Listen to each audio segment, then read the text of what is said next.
আজকে আমরা গিয়েছিলাম আমাদের প্রিয় বন্ধু সবুজের শ্বশুরবাড়ি, অর্থাৎ তার শ্বশুর ইন্তেকাল করেছেন কয়েকদিন আগে। আজকে ওনার কুলখানি ছিল, সে উপলক্ষে আমাদের সব বন্ধুদের দাওয়াত ছিল আজকে তার শ্বশুরবাড়িতে। আমরা সব বন্ধুরা মিলে গিয়েছিলাম।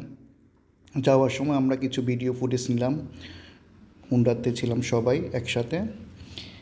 যাওয়ার রাস্তাগুলো তো অনেক সুন্দর ছিল, দুই পাশের রাস্তাগুলোর অনেক ভিউগুলো অনেক সুন্দর ছিল, তা আপনাদের সাথে একটু শেয়ার করতেছি।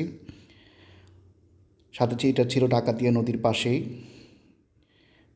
আমরা নামাজ পড়ে একসাথে সবাই, জোহরের নামাজ শেষে একসাথে সবাই হাঁটতেছিলাম।